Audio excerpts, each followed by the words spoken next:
അതെ, പ്രാർത്ഥനയോടുകൂടി നമുക്ക് ആരംഭിക്കാം. ഓം ഗുരുഭ്യോ നമഃ. ഓം ശ്രീ വിദ്യാധിരാജായ നമഃ.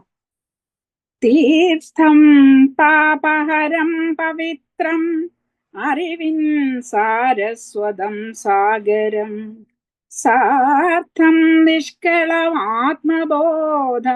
അഖിലാണ്ട പ്രേമപൂർണാകരം ദീപ്തം പാദയുഗം പ്രകാശനിലയം സച്ചിത് സുഖത്തിൻ പദം സത്യജ്ഞാനബലം തരും ഒരഭയം ശ്രീനീലകണ്ഠൻ ഗുരു.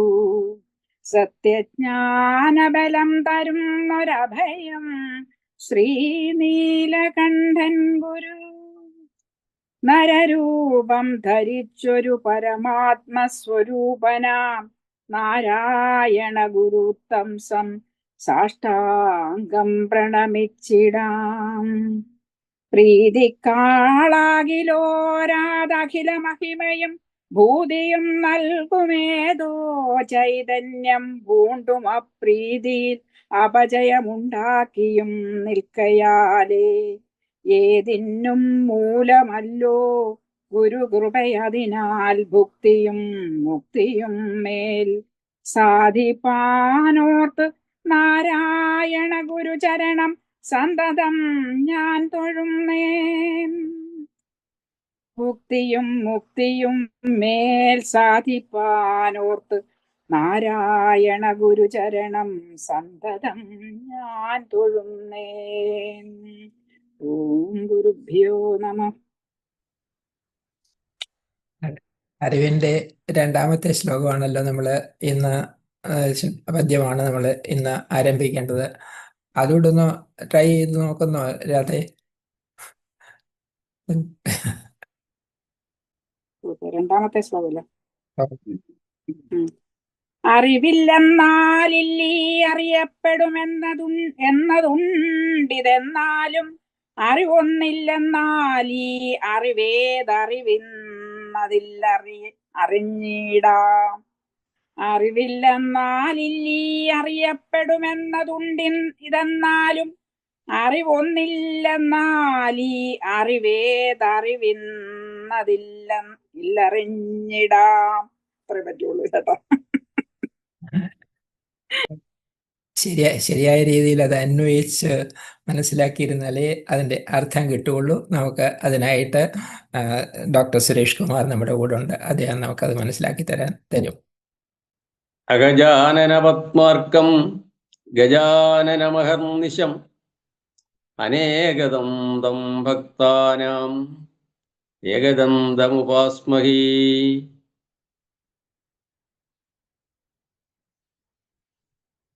എല്ലാവർക്കും നമസ്കാരം. നമ്മൾ കഴിഞ്ഞ ക്ലാസ്സിൽ പറഞ്ഞത് അറിവിൻ്റെ ആദ്യ ശ്ലോകമാണ്. അപ്പോൾ ആദ്യ ശ്ലോകത്തിൽ ആദ്യത്തെ 2 വരിയിൽ തന്നെ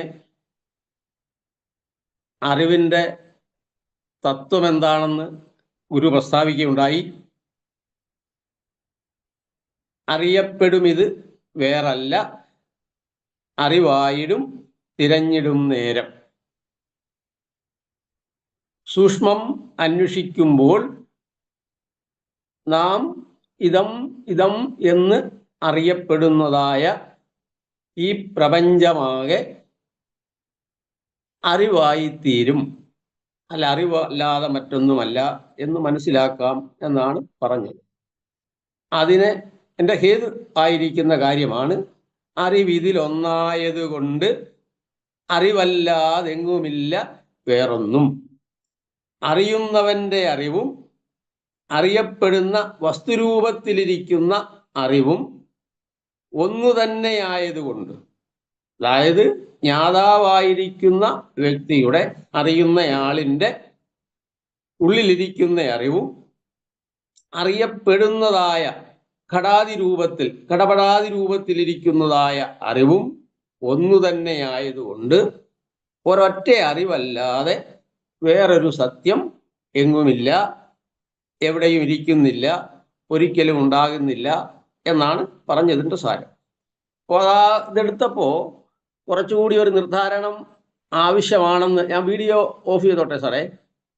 ചെയ്തോണ്ടട്ടെ, ചെയ്തു. കുറച്ചുകൂടി ഒരു നിർദ്ധാരണം ആവശ്യമാണെന്ന് ഉള്ള സൂചനകൾ എൻ്റെ സഹപ്രവർത്തകർ തന്നു. അപ്പോൾ ഞാൻ അതിൻ്റെ ഒരു പോയിന്റ്, അതായത് അറിയപ്പെടും ഇത് വേറല്ല, അതുകൂടെ സൂചിപ്പിച്ചിട്ട് അടുത്ത ശ്ലോകത്തിലേക്ക് കടക്കാമെന്നാണ് കരുതുന്നത്. ഈ ഗുരു പറയുന്നു, അറിയപ്പെടും ഇത് വേറല്ല, അറിവായിടും തിരഞ്ഞിടും നേരം. സൂക്ഷ്മമന്വേഷിക്കുമ്പോൾ നാം ഇതമിതമെന്നറിയപ്പെടുന്നതായ പ്രപഞ്ചാത്മകമായിരിക്കുന്ന സകലതും സൂക്ഷ്മാന്വേഷണത്തിൽ അറിവ് തന്നെയായിത്തീരും, അറിവ് മാത്രമായിടും, എന്നിട്ട് അതല്ലാതെ മറ്റൊന്നുമല്ല തന്നെ എന്നതാണ് തീസിസായി അദ്ദേഹം അവതരിപ്പിക്കുന്നത്. അറിവ് മാത്രമാണിതെല്ലാം. അപ്പോൾ ഈ അറിയപ്പെടും ഇത് വേറല്ല എന്നതിനെ ഒരു ദൃഷ്ടാന്തം എടുത്തുകൊണ്ട് നാം അതിനെ ഒന്ന് ചെറുതായി വിശദീകരിക്കാൻ ശ്രമിച്ചാൽ നമുക്കറിയാം, ഈ പ്രപഞ്ചത്തിൽ പ്രാപഞ്ചിക അനുഭവമായിരിക്കുന്ന നമ്മളുടെ അനുഭവമായിരിക്കുന്ന ഓരോ വ്യക്തിയുടെയും അനുഭവത്തിങ്കിലിരിക്കുന്ന ഈ പ്രപഞ്ചം, അല്ലെങ്കിൽ ആനുഭവികമായി നാം കാണുന്നതായ ഈ പ്രപഞ്ചം, ആ പ്രപഞ്ചത്തിൽ പല ഡയമെൻഷനിൽ അതിനെ നമുക്ക് നോക്കിക്കാണാം. ഇവിടെ നമ്മൾ കേവലം ഒരു വസ്തുവിനെ മാത്രം എടുത്തുകൊണ്ട് അറിയപ്പെടും ഇത് അറിവാണ് എന്ന് എങ്ങനെ നമുക്ക് പര്യാലോചിക്കാം എന്നതാണ് നോക്കുന്നത്. അതായത് വളരെ പരിചിതമായിരിക്കുന്ന, നാം ഇപ്പോൾ ഒരു റോസാപ്പൂവിനെ കാണുന്നു എന്നിരിക്കട്ടെ. അപ്പോൾ ഒരു റോസാപ്പൂ നമ്മുടെ മുന്നിലിരിക്കുന്നു. അപ്പോൾ റോസാപ്പൂ ആണെന്ന് ഞാൻ അതിനെ അറിയുന്നു, കണ്ടത് റോസാപ്പൂ ആണെന്ന് ഞാൻ അറിയുന്നു. അപ്പോൾ ആ റോസാപ്പൂ ആണെന്ന് പറയുമ്പോൾ അതിനെ റോസാപ്പൂ എന്ന് തിരിച്ചറിയത്തക്കവണ്ണം എന്തൊക്കെയാണ് നമുക്ക് ഇന്ദ്രിയഗോചരമായി തീർന്നിട്ടുള്ളത്. അപ്പോൾ റോസാപ്പൂ എന്ന ഞാൻ ഒരു വസ്തുവിനെ കണ്ടിട്ട് പ്രസ്താവിക്കുമ്പോൾ നമ്മൾ സൂക്ഷ്മമാലോചിച്ചാൽ എൻ്റെ മുന്നിലിരിക്കുന്നതായ വസ്തു റോസാപ്പൂ ആണെന്ന് ഞാൻ എങ്ങനെ മനസ്സിലാക്കുന്നു? അല്ലെങ്കിൽ റോസാപ്പൂ ആണെന്ന് പറയുന്നതിന് പര്യാപ്തമായി ഏതൊക്കെ ഗുണങ്ങളാണ്, ഏതൊക്കെ കാര്യങ്ങളാണ് എൻ്റെ അറിവിലേക്ക് എത്തിയത്, അഥവാ ഞാൻ മനസ്സിലാക്കിയത്, അല്ലെങ്കിൽ എനിക്ക് ഇന്ദ്രിയഗോചരമായി തീർന്നത് എന്ന് പര്യാലോചിക്കുമ്പോൾ നാം ആ റോസാപ്പൂവിൽ കാണുന്നത് മുഖ്യമായും നമ്മുടെ ശ്രദ്ധയിലേക്ക് എത്തുന്നത്, അല്ലെങ്കിൽ ഇന്ദ്രിയം വഴി നമ്മുടെ ബോധത്തിലേക്ക് എത്തുന്നത്, ഒന്ന് അതിൻ്റെ നിറം, മറ്റൊന്ന് അതിൻ്റെ സുഗന്ധം, മറ്റൊന്ന് അതിൻ്റെ ആകൃതി, അങ്ങനെ പലതും എത്തുന്നു എന്നിരിക്കട്ടെ. അടിസ്ഥാനപരമായി നാം അതിൻ്റെ നിറത്തെയും അതിൻ്റെ മണത്തെയും അതിൻ്റെ ആകൃതിയെയും മനസ്സിലാക്കുന്നു. അപ്പോൾ ഇവയൊക്കെ നമ്മുടെ ശ്രദ്ധയിൽപ്പെട്ടു. ശരി, അപ്പോ ഞാൻ എങ്ങനെ മനസ്സിലാക്കുന്നു എന്നാൽ, ഞാൻ കണ്ടതായ ആ നിറം, അതിൻ്റെ എന്താണ് നമ്മളെ ആനന്ദ തുന്തിരമാക്കുന്ന, അതതിൻ്റെ അടുത്ത റിസൾട്ടായിട്ട് വരുന്നത്. ഞാൻ കണ്ടതായ ആ നിറം, ചുവപ്പ് നിറം, ചുവന്ന റോസാപ്പൂ ആണെന്നിരിക്കട്ടെ, ആ ചുവപ്പ് നിറവും അതിൻ്റെ ആകൃതിയും അതിൻ്റെ ഗന്ധവും സൂക്ഷ്മമാലോചിച്ചാൽ നാം കണ്ടത് അതായത് ഈ നിറം, ആകൃതി, മണം, ഇതിനെ കണ്ടിട്ടാണ് നാം ഇത് റോസാപ്പൂവാണെന്ന് പറയുന്നത്. പക്ഷേ ഇതൊന്നും റോസാപ്പൂവല്ല, ഇതൊക്കെ റോസാപ്പൂവിൻ്റേതാണ്. ഞാൻ എൻ്റെ പേനയെന്ന് പറയുമ്പോൾ ഞാൻ വേറെ, പേന വേറെ. ഞാൻ എൻ്റെ മൊബൈൽ എന്ന് പറയുമ്പോൾ ഞാൻ വേറെ, പേന വേറെ, മൊബൈൽ വേറെ.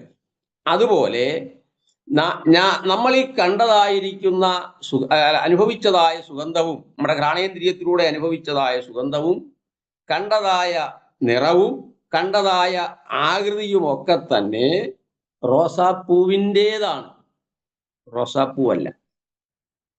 അപ്പോ അതായത് റോസാപ്പൂവിൻ്റെ ഓരോ ഗുണങ്ങളാണ് നാം ഈ കണ്ടത്. പൂവിൽ ഉള്ളതായി നാം നേരിട്ട് കണ്ടതെല്ലാം അതിൻ്റെ ഗുണങ്ങൾ മാത്രമാണ്. അപ്പോ ആ ഗുണങ്ങൾക്കെല്ലാം ഗുണിയായിരിക്കുന്നതാണ് റോസാപ്പൂ. ഗുണങ്ങൾക്കെല്ലാം ഗുണിയായിരിക്കുന്നതാണ്, ആകരമായിരിക്കുന്നതാണ്, ആധാരമായിരിക്കുന്നതാണ് ആ റോസാപ്പൂ.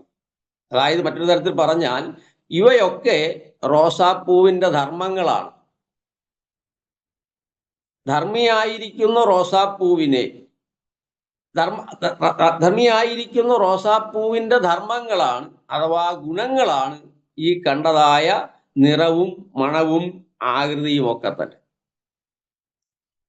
പക്ഷേ ഈ ഗുണങ്ങൾക്കെല്ലാം ഗുണിയായിരിക്കുന്നതാണ് റോസാപ്പൂ, അഥവാ ഈ ധർമ്മങ്ങൾക്കെല്ലാം ധർമ്മിയായിരിക്കുന്നതാണ് റോസാപ്പൂ.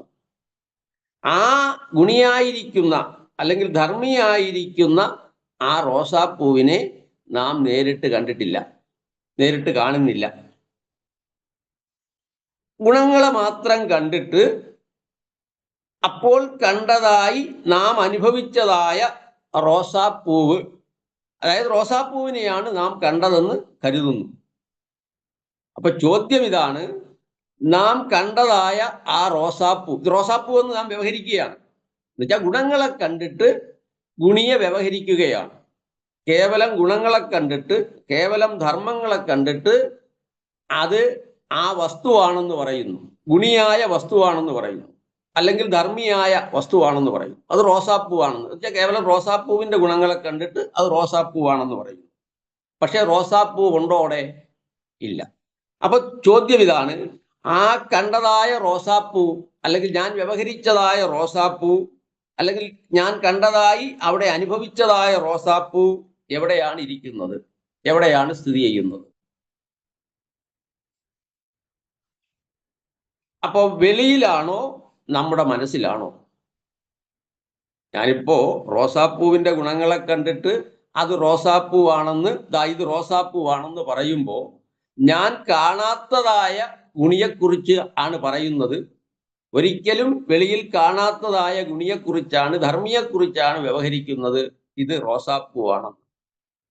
അപ്പൊ ചോദ്യം അല്ലെങ്കിൽ സംശയം, ഞാൻ കണ്ടതായ റോസാപ്പൂ വെളിയിലിരിക്കുന്നോ അതോ എൻ്റെ മനസ്സിലിരിക്കുന്നോ എന്നതാണ്. അപ്പോ കണ്ടതായി അനുഭവിച്ച റോസാപ്പൂ എവിടെ ഇരിക്കുന്നു എന്ന് ചോദ്യം, അത് വെളിയിൽ നമുക്കുള്ള ദൃഷ്ടിക്ക് ഗോചരമായിരിക്കുന്നുണ്ടോ അതോ നമ്മുടെ മനസ്സിലാണോ ഇരിക്കുന്നതെന്നാണ്. പക്ഷെ ഇവിടെ ഗുരു പറയുന്നു, മനസ്സിലിരിക്കുന്നു എന്ന് പറയാനേ നിവർത്തിയുള്ളൂ. കാരണം അത് ധർമ്മിയാണ്. റോസാപ്പൂവിന്റെ ധർമ്മങ്ങൾ, ആ റോസാപ്പൂ ധർമ്മിയാണ്. അതായത് ഗുണങ്ങളോട് കൂടിയ ഒരു വസ്തുവിനെ കാണുമ്പോൾ അവയുടെ ഗുണിയായ വസ്തു, അതായത് ധർമ്മങ്ങളോട് കൂടിയ ഒരു വസ്തുവിനെ കാണുമ്പോൾ അതിൻ്റെ ധർമ്മിയായിരിക്കുന്ന വസ്തു എന്ന് വെച്ചാൽ ആ ധർമ്മങ്ങൾക്ക് ആകരമായിരിക്കുന്ന, ആധാരമായിരിക്കുന്ന വസ്തു, അടിസ്ഥാനമായിരിക്കുന്ന വസ്തു വാസ്തവത്തിൽ വെളിയിലല്ലിരിക്കുന്നത്, പിന്നെയോ നമ്മുടെ അറിവിലാണ് ഇരിക്കുന്നത്.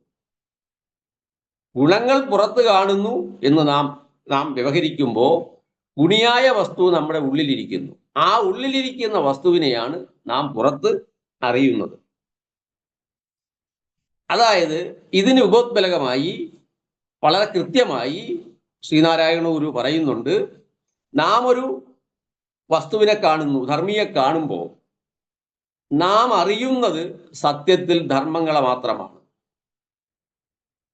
ഗുരു അതാണ് ആത്മോപദേശ ശതകത്തിന്റെ 32ാമത്തെ ശ്ലോകത്തിൽ പറയുന്നത് ഇങ്ങനെയാണ്, അറിവതു ധർമ്മിയയല്ല ധർമ്മമാം, ഈ അരുളിയ ധർമ്മി അദൃശ്യമാകയാലേ. നാം അറിയുന്നത് അറിവത് ധർമ്മിയയല്ല. ഇവിടെ ധർമ്മിയുടെ സ്ഥാനത്തിരിക്കുന്നത് റോസാപ്പൂവാണ്. അതിനെ വെളിയിലിരിക്കുന്നതായിട്ടാണ് നാം ഇപ്പോൾ കാണുന്നത്, അങ്ങനെ വ്യവഹരിക്കുന്നത്. അറിവതു ധർമ്മിയയല്ല, നാം അറിയുന്നത് ധർമ്മിയയല്ല, ധർമ്മമാം, അതിൻ്റെ ധർമ്മങ്ങളെയാണ്. എന്തുകൊണ്ട്? ഈ അരുളിയ ധർമ്മി അദൃശ്യമാകയാലേ.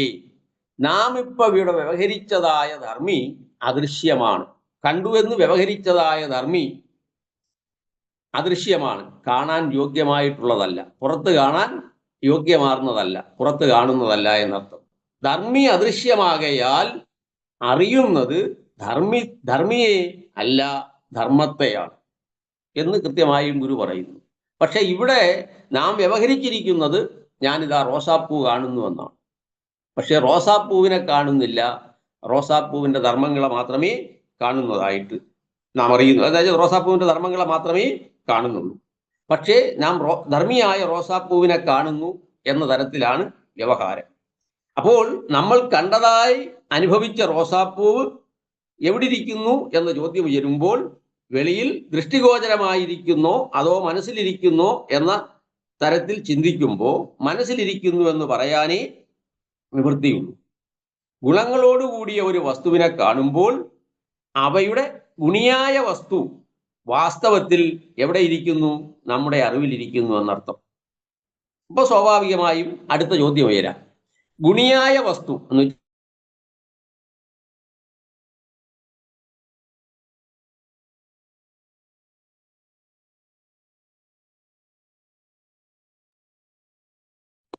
പറ്റി കേൾക്കുന്നില്ല. അല്ല, അവിടുത്തെ പ്രോബ്ലം വല്ലതുമായിരിക്കാം. മഴയൊക്കെ ഇരിക്കേണ്ടത് ഗുണിയിലാണ്. ഹലോ, കേൾക്കാം. ഗുണങ്ങൾ ഇരിക്കേണ്ടത് ഗുണിയിലാണ്. അതായത് നമ്മൾ പുറത്ത് ഗുണങ്ങളെ മാത്രം കാണുന്നു, അത് ഗുണിയാണെന്ന് വ്യവഹരിക്കുന്നു. ഗുണിക്കൊരിക്കലും ബാഹ്യമായി അനുഭവപ്പെടാൻ യോഗ്യതയില്ലെന്ന് ഗുരുദേവൻ പറയുന്നു. അപ്പോ ഗുണി എവിടെയാണ് ഇരിക്കുന്നത്? ഗുരുദേവൻ പറയുന്നു അത് ബാഹ്യമായിരിക്കുവാൻ ഒരിക്കലും യോഗ്യതയുള്ളതല്ല, വരുവാനേ സാധ്യതയില്ല. അത് നമ്മുടെ മനസ്സിലാണ് ഇരിക്കുന്നത്. പക്ഷേ ഗുണങ്ങൾ നമ്മൾ ബാഹ്യമായിരിക്കുന്നതായി കാണുന്നു. അതിൻ്റെ നിറം, അതിൻ്റെ മണം, റോസാപ്പൂവിനെ എടുത്താൽ അതിൻ്റെ സുഗന്ധം ഒക്കെ. പക്ഷെ ചോദ്യം, ഗുണങ്ങൾ അങ്ങനെ പുറത്തിരിക്കുന്നുവെങ്കിൽ ഒരു പ്രശ്നം വരുന്നു. ഉള്ളിലിരിക്കുന്ന ഗുണിയിലല്ലേ ഈ ഗുണങ്ങൾ ഇരിക്കേണ്ടത്? കാരണം ഗുണി ഉള്ളിലാണ് ഇരിക്കുന്നത്, ഗുണി മനസ്സിലാണ് ഇരിക്കുന്നത്. അപ്പം ഗുണം എപ്പോഴും ഗുണിയിലാണ് ഇരിക്കേണ്ടത്. അപ്പം ഫലത്തിൽ ഗുണം എവിടെയാണ് ഇരിക്കേണ്ടത്? നമ്മുടെ മനസ്സിൽ തന്നെയാണ് ഇരിക്കേണ്ടത്. അതാണ്. അപ്പോൾ ഗുണങ്ങൾ എവിടെ ഇരിക്കുന്നു എന്ന ചോദ്യം ഉന്നയിക്കുമ്പോൾ ഗുണിയിലല്ലേ ഗുണങ്ങൾ ഇരിക്കൂ. എന്തുകൊണ്ടെന്നാൽ ഗുണി ഒരിടത്തും ഗുണങ്ങളെ മറ്റൊരിടത്തും, ഗുണി ഒരിടത്തും ഗുണങ്ങൾ മറ്റൊരിടത്തും ഇരിക്കാൻ പറ്റുകയില്ലല്ലോ. ഗുണിയെ ആശ്രയിച്ചേ ഗുണങ്ങൾ നിൽക്കൂ. ഗുണി മനസ്സിലാണ് ഇരിക്കുന്നതെങ്കിൽ ഗുണങ്ങളും മനസ്സിൽ തന്നെ ഇരിക്കണം. കാരണം ഗുണങ്ങൾ ഗുണിയെ ആശ്രയിച്ചാണ് ഇരിക്കുന്നത്. ഗുണിയെ വിട്ടിട്ട് ഗുണങ്ങൾക്കൊരു നിലനിൽപ്പില്ല. അതുകൊണ്ട് പറയുന്നതാണ് ഗുണി ഒരിടത്തും ഗുണങ്ങൾ മറ്റൊരിടത്തും ഇരിക്കാൻ നിവർത്തിയില്ലാത്തതിനാൽ. അപ്പോൾ ഗുണി അറിവിലിരിക്കുന്നത് കൊണ്ട് ഗുണങ്ങളും ഇരിക്കുന്നത് അറിവിൽ തന്നെയാണെന്ന് പറയേണ്ടി വരുന്നു. അഥവാ ധർമ്മി ഉള്ളിലിരിക്കുന്നത് കൊണ്ട്, മനസ്സിലിരിക്കുന്നത് കൊണ്ട് അതിനെ ആധാരമാക്കി നിൽക്കുന്നതായ, അതിനെ അവലംബിച്ച് നിൽക്കുന്നതായ ഗുണങ്ങളും മനസ്സിൽ തന്നെയാണ് ഇരിക്കുന്നതെന്ന് പറയേണ്ടി വരും. അപ്പൊ സ്വാഭാവികമായും ഇതെങ്ങനെ ശരിയാകും? വ്യവഹാരം പുറത്തിരിക്കുന്നതായി, പക്ഷേ നമ്മൾ സൂക്ഷ്മമാലോചിച്ചപ്പോ ധർമ്മങ്ങൾ മാത്രമല്ല ധർമ്മിയും ഉള്ളിലിരിക്കുന്നതായിട്ടാണ് സൂക്ഷ്മമാലോചിച്ചപ്പോൾ വെളിവായി വരുന്നത്, യുക്തിപൂർവ്വം ആലോചിച്ചപ്പോൾ വെളിവായി വരുന്നത്. അപ്പൊ ചോദിക്കുകയാണ്, ഇതെന്തു മറിമായമാണ്? ഇത് ശരിയാവില്ലല്ലോ. അപ്പോഴാ ഗുണിയും ഗുണവും അറിവിലിരിക്കുന്നു, അപ്പോൾ വെളിയിൽ കണ്ടത് എന്താണ്? അപ്പൊ നമ്മളിപ്പോ സൂക്ഷ്മം ആലോചിച്ചപ്പോ ഗുണി ഉള്ളിലിരിക്കുന്നു, മനസ്സിലിരിക്കുന്നു, ഗുണങ്ങളും മനസ്സിലിരിക്കുന്നു, പക്ഷേ വെളിയിലിരിക്കുന്നതായി നമ്മൾ വ്യവഹരിക്കുന്നു. അപ്പോൾ അതാണ് പറയുന്നത് അറിവിന്റെ മായാജാലം എന്നേ പറയാൻ നിവർത്തിയുള്ളൂ എന്നാണ് പറയുന്നത്. അവർ വ്യാഖ്യാതാവിനെ പിൻപറ്റിയാണ് സംസാരിക്കുന്നത്. ഇതെന്തും അറിമായമാണ്. അപ്പൊ പറയുന്നു ഗുണിയും ഗുണവും അറിവിലിരിക്കുന്നു. അപ്പൊ ചോദ്യം ഇതാണ്, അപ്പോൾ വെളിയിലിരിക്കുന്നതായി നിങ്ങൾക്ക് അനുഭവപ്പെട്ടത് എന്താണ്? അപ്പൊ വെളിയിലിരിക്കുന്നത് എന്താണ്? അല്ലെ വെളിയിൽ കണ്ടത് എന്താണ്? അതാണ് അറിവിന്റെ മായാജാലം. അറിവിന് ഗുണങ്ങളോടുകൂടിയ ഗുണിയായി വെളിയിലിരിക്കുന്നത് പോലെ പ്രകടമായി തീരാനുള്ള അത്ഭുത വൈഭവമുണ്ട്. അതാണ് ഗുരു സൂക്ഷ്മമാലോചിച്ചിട്ട് എങ്ങനെയാണ് ഈ ലോകം നമുക്ക് അനുഭവവേദ്യമായി തീരുന്നത്, അപ്പോൾ അതിൻ്റെ പിന്നിലുള്ള തത്വം എന്താണ്, അതാണ് ഈ പറഞ്ഞത്. അതായത് അറിവിന് ഗുണങ്ങളോടുകൂടി ഗുണിയായി, ധർമ്മങ്ങളോടുകൂടി ധർമ്മിയായി വെളിയിലിരിക്കുന്നത് പോലെ, സത്യത്തിൽ നമ്മുടെ ഉള്ളിലിരിക്കുന്നതാണ്, അതിന് വെളിയിലിരിക്കുന്നത് പോലെ പ്രകടമായി തീരുവാനുള്ള, ഭാസിക്കുവാനുള്ള അത്ഭുതകരമായ വൈഭവമുണ്ട്, കഴിവുണ്ട് എന്നർത്ഥം. ഇനി ഈ വസ്തു ഉള്ളിലിരിക്കുന്നതായ ഗുണിയും ഗുണവും, അഥവാ നമ്മുടെ അറിവിലിരിക്കുന്നതായ ഗുണവും ഗുണിയും വാസ്തവത്തിൽ എന്നുവെച്ചാൽ നമ്മുടെ അനുഭവത്തിൽ വെളിയിലിരിക്കുന്നതായി തോന്നുന്നു എന്ന് പറയുന്നു. ഇനി ഈ വെളിയെന്ന് പറയുന്നത് എന്താണ്? ഞാനെന്ന വ്യക്തിയെ, എൻ്റെ ശരീരത്തിൻ്റെ പരിമിതിയെയും വെച്ചുകൊണ്ടാണ്, ഈ കങ്കാളത്തെ വെച്ചുകൊണ്ടാണ് നാം പറയുന്നത് ഇത് വെളിയിലിരിക്കുന്നു, എന്നുവെച്ചാൽ എന്നിൽ നിന്ന് ഭിന്നമായിരിക്കുന്നു എന്ന്. ഈ വെളിയെന്ന് പറയുന്നത് എന്താണ്? അതിനെക്കുറിച്ച് ആലോചിക്കുകയാണ്. വാസ്തവത്തിൽ ആ വസ്തു ഇരിക്കുന്ന വെളിയും ഉള്ളത് എവിടെ തന്നെയാണ്? നമ്മുടെ അറിവിൽ തന്നെയാണ്. അപ്പം വെളിയിലിരിക്കുന്ന വസ്തു മാത്രമല്ല, വെളിയെന്നു നാം വ്യവഹരിക്കുന്നതായ സ്പേസും എവിടെ തന്നെയാണ് ഇരിക്കുന്നത്? നമ്മുടെ അറിവിൽ തന്നെയാണ് ഇരിക്കുന്നത്. അപ്പോൾ ഈ അകം പുറം ഉള്ളിൽ വെളി എന്നതിന് ബേസ് ചെയ്തുകൊണ്ടാണല്ലോ സംസാരിച്ചത്. അപ്പം നമ്മൾ ഒരു വ്യക്തി എന്ന നിലയ്ക്ക് അഹം എന്ന എൻ്റെ ബോധത്തിങ്കൽ നിന്നുകൊണ്ട് അഹം എന്നതിനെ ഞാനും ബാഹ്യമായ വസ്തുക്കളും അല്ലെ എന്നിൽ നിന്ന് ഭിന്നമായിരിക്കുന്നതും അഹവും പരവും എന്ന ഒരു ദ്വന്ദ്വാത്മകതയെ വെച്ചുകൊണ്ടാണ് നാം ഇപ്പോൾ വ്യവഹരിച്ചിട്ട് ബാഹ്യമായി കാണുന്നതൊക്കെ നമ്മുടെ ഉള്ളിൽ തന്നെയാണ് ഇരിക്കുന്നത്. അതിൻ്റെ സമസ്ത ഗുണങ്ങളും സമസ്ത വസ്തുക്കളും എല്ലാ ധർമ്മങ്ങളും ധാർമ്മികളും നമ്മുടെ ജ്ഞാതാവിൻ്റെ അറിവിൽ തന്നെയാണ് ഇരിക്കുന്നത് എന്ന് വ്യവഹരിച്ചു. അപ്പോൾ പറയുകയാണ്, വെളിയിലിരിക്കുന്നത് ഉള്ളിലിരിക്കുന്നതായി അറിഞ്ഞു എന്ന വാസ്തവം നിർണയിച്ചു. അപ്പോ ഈ ആകെപ്രകൃതിയെ, ഈ പ്രപഞ്ചത്തെ ഒന്നായി എടുത്താൽ ഈ പ്രപഞ്ചത്തിൽ പെടുന്നതാണല്ലോ നാമും. എന്നുവെച്ചാൽ ഈ മഹാപ്രപഞ്ചത്തെ ഒന്നായി എടുത്തു കഴിഞ്ഞാൽ ഈ പ്രപഞ്ചത്തിൽ ഉൾപ്പെടുന്നതാണല്ലോ ജ്ഞാതാവായ ഞാനും. അപ്പോ പിന്നെ അകം പുറം എന്ന് പറയുന്നതിൽ അർത്ഥം വല്ലതും ഉണ്ടോ? ഇല്ല.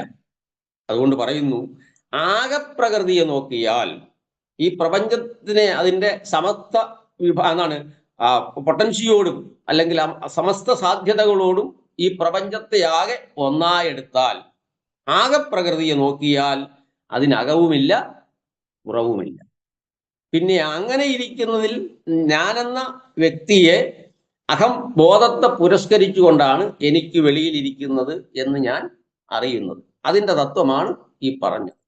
അപ്പോൾ ആകെപ്രകൃതിയെ നോക്കിയാൽ അതെങ്ങനെയെന്ന് വെച്ച് കഴിഞ്ഞാൽ, നമ്മൾ ഈ പ്രകൃതി എന്ന് വെച്ചാൽ സമസ്ത ചരാചരങ്ങൾ ഉൾപ്പെടുന്ന പ്രകൃതിയെ ഒന്നായെടുത്താൽ ആകെപ്രകൃതിയെ നോക്കിയാൽ അതിനകവുമില്ല പുറവുമില്ല. എപ്പോ പിന്നെ അകവും പുറവും വരുന്നത് എപ്പോഴാണ്? ഞാനെന്ന വ്യക്തിയെ ഒരു ഉപാധിയാക്കിക്കൊണ്ട്, ഞാനെന്ന വ്യക്തിയെ ഒരു ഉപാധിയാക്കിക്കൊണ്ട് അറിവ് ഭാവന ചെയ്തത് മാത്രമാണ് അകവും പുറവും. അപ്പോൾ അകവും പുറവും എന്ന വ്യവസ്ഥയെ വെച്ചുകൊണ്ടാണ് ഇവിടെ വ്യവഹരിച്ചത്. സൂക്ഷ്മമാലോചിച്ചാൽ അകവും പുറവും നമ്മൾ കൺസ്ട്രക്ട് ചെയ്തതാണ്. അത് ഞാനെന്ന വ്യക്തിയെ കേന്ദ്രമാക്കിക്കൊണ്ട് എനിക്ക് വെളിയിലുള്ളത്. അങ്ങനെയാണ് അകവും പുറവും നമ്മൾ ഭാവന ചെയ്തത്. ഇങ്ങനെ സൂക്ഷ്മമന്വേഷിച്ചു ചെല്ലുമ്പോൾ സമസ്ത അറിവുകളുടെയും അല്ലെങ്കിൽ ഇതമിതമെന്ന് അറിയപ്പെടുന്ന സമസ്ത വസ്തുക്കളുടെയും സൂക്ഷ്മമന്വേഷിച്ചു ചെല്ലുമ്പോൾ അറിവിന് വിഷയമായി തീരുന്ന ഈ പ്രപഞ്ചമായിരിക്കുന്നത് അറിവിന് വിഷയമായി തീരുന്ന ഈ പ്രപഞ്ചമായിരിക്കുന്നത് അറിവിൻ്റെ തന്നെ നാനാപ്രഭാവമാണ്.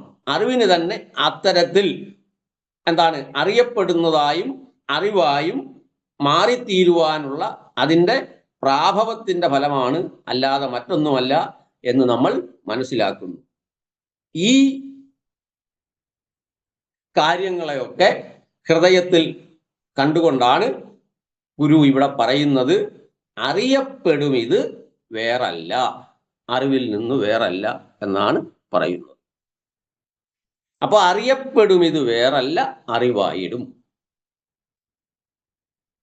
ഈ ഒരു കാര്യമാണ് ഒരു പൂവിനെ ദൃഷ്ടാന്തമായി എടുത്തുകൊണ്ട് നമ്മളിത് പറഞ്ഞാൽ അറിയപ്പെടും ഇത് വേറല്ല, അറിവായിടും. അപ്പം നമ്മൾ ഗുണങ്ങളെ കാണുന്നു, ഗുണങ്ങളെ കണ്ടിട്ട് ഗുണിയെ ആരോപിച്ചു പറയുന്നു. സൂക്ഷ്മമാലോചിച്ചു നോക്കുമ്പോൾ ഗുണങ്ങൾ പുറത്തും അതിനാധാരമായിരിക്കുന്ന ഗുണി ഉള്ളിലുമാണ് ഇരിക്കുന്നതെന്ന് മനസ്സിലാക്കുന്നു. അങ്ങനെയാണെങ്കിൽ ഗുണി അല്ലെങ്കിൽ ധർമ്മി ഉള്ളിലാണ് ഇരിക്കുന്നതെങ്കിൽ അതിൻ്റെ ധർമ്മങ്ങളും ഉള്ളിൽ തന്നെയാണ് ഇരിക്കേണ്ടത്. അപ്പോൾ പിന്നെ ബാഹ്യമായി നാം ആരോപിച്ച് മനസ്സിലാക്കുന്നത് എങ്ങനെയെന്നാൽ അതാണ് അറിവിൻ്റെ മായാജാലം. അതായത് ഒരു അറിവിനെ, യഥാർത്ഥ അറിവിനെ ഒരു അവിദ്യ വന്ന് മൂടുന്നത് കൊണ്ടാണ്. അതാണ് ഗുരു പറയുന്നത്. അപ്പോ അറിയപ്പെടും ഇത് വേറല്ല, അറിവായിടും തിരഞ്ഞിടും നേരം എന്ന ആ ഒരു ഭാഗത്തെ ഈ ഒരു ദൃഷ്ടാന്തത്തിലൂടെ വിശദമാക്കാമെന്ന് തോന്നുന്നു. അപ്പോ കൃത്യമായിട്ടും അവിടെ പറയുന്നത് അറിയപ്പെടും ഇത് വേറല്ല. ഇത് എന്നതുകൊണ്ട് ഉദ്ദേശിക്കുന്നത് നമ്മൾ ദൃഷ്ടാന്തമായി എടുത്തിരിക്കുന്നതായ റോസാപ്പൂ, അത് വേറല്ല, അറിവായിടും സൂക്ഷ്മമാലോചിച്ചാൽ എന്നർത്ഥം. ഞാൻ ഒരു പോയിന്റിനെ അതിനകത്ത് ഇത് പറയുന്നുള്ളൂ. നമുക്ക് രണ്ടാമത്തെ ശ്ലോകത്തിലേക്ക് കടക്കാം. അപ്പൊ ഈ ഇതിനകത്ത് ഇല്ല, ഞാൻ ഈ അതിന്റെ വിശദീകരണം കേട്ടപ്പോൾ എൻ്റെ മനസ്സ് വാസ്തവത്തിൽ വളരെ ഏതോ ഒരു ഉയർന്ന പ്രതലത്തിലേക്ക് ചെന്നെത്തുകയായിരുന്നു ചെയ്തത്. സാറ് ആ ഉദാഹരണ സഹിതം വിവരിച്ചപ്പോൾ ഒരു കണക്കിലെ ഒരു ഒരു ഒരു പ്രോബ്ലം സോൾവ് ചെയ്യുന്ന പോലെ സ്റ്റെപ്പ് ബൈ സ്റ്റെപ്പായിട്ട് എങ്ങനെ നമ്മൾ ഈ കാണുന്ന പ്രപഞ്ചം വാസ്തവത്തിൽ നമ്മൾ വെറും നമ്മുടെ മനസ്സിൽ തോന്നുന്ന നമ്മുടെ ഇതിൻ്റെ ചൈതന്യത്തിൽ കാണുന്ന ഒരു പ്രതിബിംബം മാത്രം എന്ന നിലയിലേക്ക് നമുക്ക് മനസ്സിലാക്കാനായിട്ട് കഴിഞ്ഞു.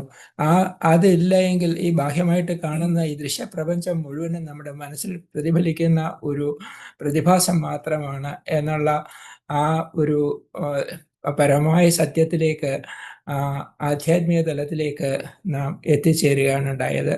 ഞാനെന്നും ഞാൻ കാണുന്നതെന്നും കാണപ്പെടുന്നതെന്നുള്ള രണ്ടില്ലാത്ത ഭാവത്തിൽ മനസ്സ് ഉയർന്നു പോയി എന്നുള്ളത്, അത് വളരെ എന്നെ സംബന്ധിച്ചിടത്തോളം എനിക്ക് മനസ്സിലാക്കാൻ കഴിഞ്ഞു എന്നാണ് അനുഭവത്തിൽ. വളരെ പ്രയാസമായിട്ട് എത്തിച്ചേരാൻ പ്രയാസം ആണെങ്കിൽ പോലും മറ്റുള്ള എന്തെങ്കിലും ഇതിനെപ്പറ്റി കൂടുതൽ സാറിനോട് ചോദിക്കാനുണ്ടെങ്കിൽ നമുക്ക് ആകാം.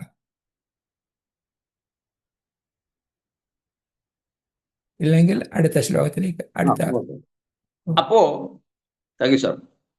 അതായത് നമ്മൾ ആദ്യത്തെ ശ്ലോകം ഒന്നുകൂടെ ഞാൻ വായിക്കുകയാണ്. അറിയപ്പെടും ഇത് വേറല്ല, അറിവായിടും തിരഞ്ഞിടും നേരം, അറിവിതിൽ ഒന്നായതുകൊണ്ട്. അറിവിതിൽ ഇപ്പം ബാലകൃഷ്ണൻ സാർ പറയുന്നതല്ല, പിന്നെ നാരായണ പ്രസാദ് സ്വാമിജി പറയുന്നത്. ഇതിനകത്ത് എന്താ പ്രശ്നം എന്ന് വെച്ച് കഴിഞ്ഞാൽ 4 വ്യാഖ്യാതാക്കൾ 4 തരത്തിലാണ് പറയുന്നത്. അതുകൊണ്ട് ഇതിനെ 4ന്റെയും ആശയത്തെ സംഗ്രഹിച്ചിട്ട് ഒരു അഭിപ്രായമായി പറയാൻ ബുദ്ധിമുട്ടുണ്ട്. അതൊരു പഠിക്കാൻ തുടങ്ങിയപ്പോൾ അല്ലെങ്കിൽ അതിനെക്കുറിച്ച് മനസ്സിലാക്കാൻ തുടങ്ങിയപ്പോൾ അനുഭവപ്പെട്ട ബുദ്ധിമുട്ടാണ് പറയുന്നത്. അതുകൊണ്ട് ഏതെങ്കിലും ഒരു വ്യാഖ്യാനത്തെ പിൻപറ്റി പോകുക എന്നതാണ് ഞാൻ എന്നുവെച്ചാൽ അങ്ങനെ ആ രീതിയിലാണ് ഡെവലപ്പ് ചെയ്തേക്കുന്നത്. അതുകൊണ്ട് മാത്രം സ്വതന്ത്രമായി പറയാൻ ഉള്ള കുറച്ച് പ്രയാസമുണ്ട്. അപ്പോ ഇദ്ദേഹം പറയുന്നത് അറിയപ്പെടും ഇത് വേറല്ല, അറിവായിടും തിരഞ്ഞിടും നേരം. അറിവിതിൽ ഒന്നായതുകൊണ്ട്, അറിവിതിൽ ഒന്നായതുകൊണ്ട് ഒരൊറ്റ അറിവ് തന്നെ ഇതിലെല്ലാം പിന്തുടരുന്നത് എന്നുള്ളതുകൊണ്ട് എന്ന രീതിയിലാണ് ബാലകൃഷ്ണൻ സാർ പറയുന്നത്. പക്ഷേ സ്വാമിജി പറയുന്നത്, നാരായണ പ്രസാദ് പറയുന്നത്, അറിയുന്നവന്റെ അറിവും അറിയപ്പെടുന്ന വസ്തുരൂപത്തിലിരിക്കുന്ന അറിവും, അറിയുന്ന ജ്ഞാതാവിന്റെ ഉള്ളിലിരിക്കുന്ന അറിവും അറിയപ്പെടുന്ന ഘടപടാതി രൂപത്തിൽ നാം അറിയപ്പെടുന്ന, അല്ലെങ്കിൽ ഇവിടെ പറഞ്ഞ റോസാപ്പൂ എന്നതുപോലെ ഇതന്താസ്പദമായിരിക്കുന്ന ഇത് എന്ന എന്താണ് ഇതന്തയ്ക്ക് ഇതമെന്ന അറിവിന് ആസ്പദമായിരിക്കുന്നതായ മറ്റ് സമസ്ത അറിവുകളും ഒരൊറ്റ അറിവായതുകൊണ്ട്, ഒന്ന് തന്നെ ആയതുകൊണ്ട് അറിവല്ലാതെ മറ്റൊന്നും ഇല്ല എന്ന് പറഞ്ഞു വെച്ചു. അപ്പൊ ആദ്യത്തെ ഇതിനകത്ത് എന്താ പറയുന്നത്, അറിവിന്റെ തീസിസിനെ, അറിവിന്റെ സൂക്ഷ്മതയെ, അറിവിന്റെ തത്വത്തെ ഗുരു അവതരിപ്പിക്കുകയാണ്. ഈ രണ്ടാമത്തെ ശ്ലോകത്തിലേക്ക് വരുമ്പോൾ ഗുരു അതിനെ പറഞ്ഞതിനു ശേഷം അതിനെ തന്നെ വീണ്ടും പറഞ്ഞതിനു ശേഷം പറയുകയാണ് അതിൽ നിന്ന് വ്യത്യസ്തമായ പൂർവപക്ഷമായി വരുന്ന ഒരഭിപ്രായത്തെ എടുത്തിട്ട് അവിടെ വിശദീകരിക്കുകയാണ് ഗുരു ചെയ്യുന്നത്, നിർദ്ധാരണം ചെയ്യുകയാണ് ഗുരു ചെയ്യുന്നത്. രണ്ടാമത്തെ ശ്ലോകം അവിടെ ചൊല്ലി, മനോഹരമായി ചൊല്ലി. അറിവില്ലെന്നാലില്ലീ അറിയപ്പെടുമെന്നത്, അറിവില്ലെന്നാലില്ലീ അറിയപ്പെടുമെന്നത് ഉണ്ട് ഇത് എന്നാലും, അറിവില്ലെന്നാലില്ലീ അറിയപ്പെടുമെന്നതുണ്ടിതെന്നാലും, അറിവൊന്നില്ലെന്നാലീ അറിവിന്നതില്ലറിഞ്ഞിടാം. അറിവ് ഇല്ലെന്നാൽ, അറിവില്ലെന്നാൽ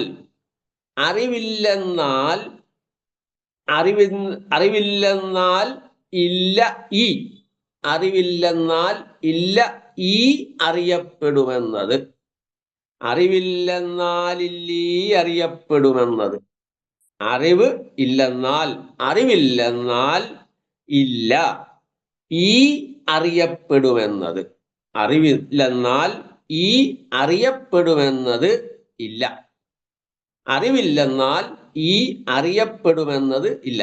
അപ്പൊ അറിവില്ലെന്നാലില്ലീ അറിയപ്പെടുമെന്നത് ഉണ്ട് ഇത് എന്നാലും ഉണ്ടിതെന്നാലും, അറിവില്ലെന്നാൽ ഇല്ല ഈ അറിയപ്പെടുമെന്നത് ഉണ്ട് ഇത് എന്നാലും ഉണ്ടിതെന്നാലും, അറിവില്ലെന്നാലില്ലീ അറിയപ്പെടുമെന്നതുണ്ടിതെന്നാലും,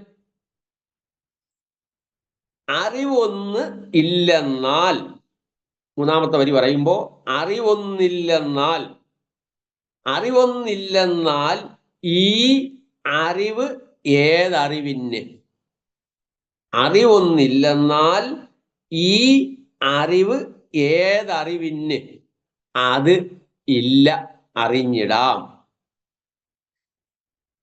അറിവൊന്നില്ലെന്നാൽ ഈ അറിവ് ഏതറിവിന്, അതില്ല അറിഞ്ഞിടാം, അതില്ലറിഞ്ഞിടാം. അറിവൊന്നില്ലെന്നാൽ ഈ അറിവേതറിവിന്നതില്ലറിഞ്ഞിടാം.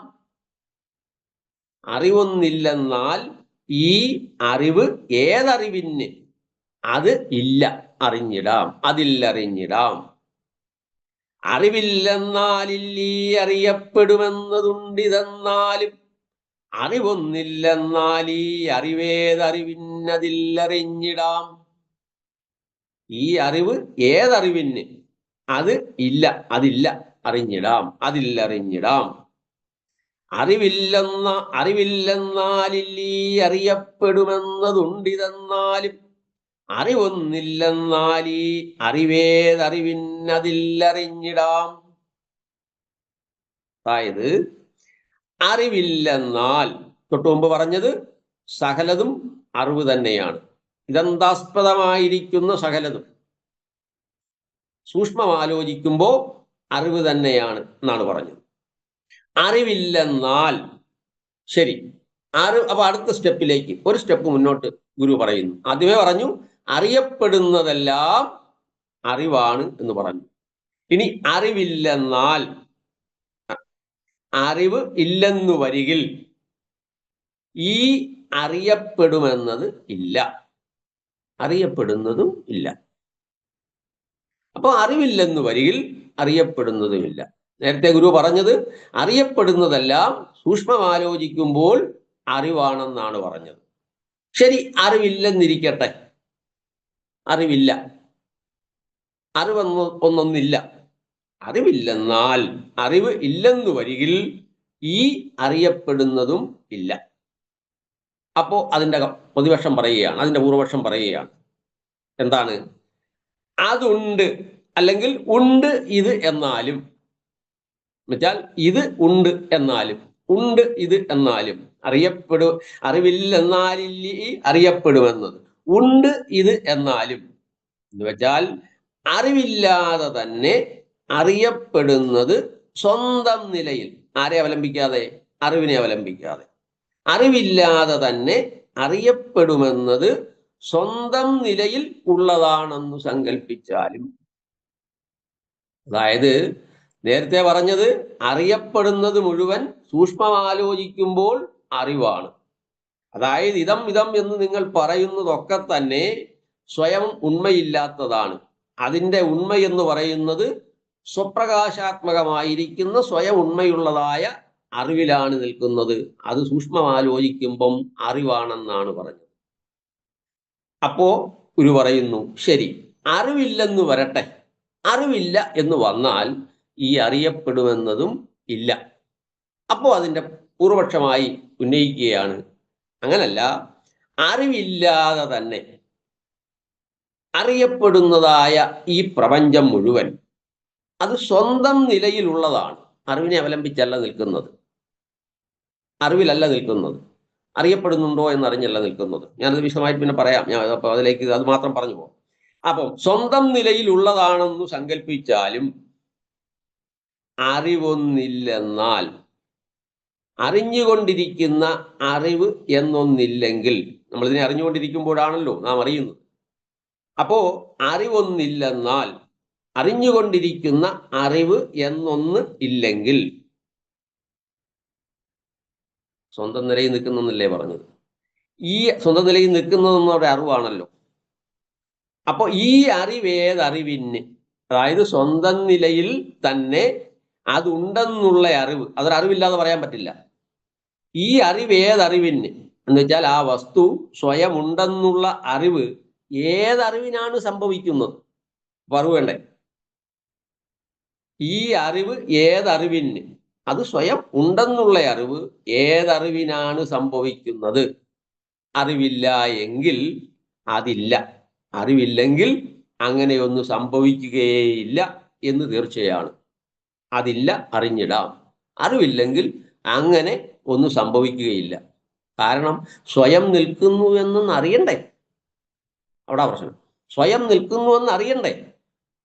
സ്വയം നിൽക്കുന്നു, ശരി, സ്വയം നിൽക്കുന്നു, വസ്തു നിൽക്കുന്നു, അത് അടുത്ത പറയും. അപ്പൊ സ്വയം നിൽക്കുന്നു, സ്വയം അവലംബിക്കുന്നു, സ്വയം സ്വതന്ത്രമായ സത്ത ഉണ്ട് എന്ന് വസ്തുവിന് സ്വതന്ത്രമായ സത്ത, ഇതന്താസ്പദമായിരിക്കുന്നതിനെല്ലാം സ്വതന്ത്രമായ സത്തയുണ്ട്, ഉണ്മയുണ്ട് എന്ന് നിങ്ങൾ പറയുമ്പോൾ അറിയണ്ടേ?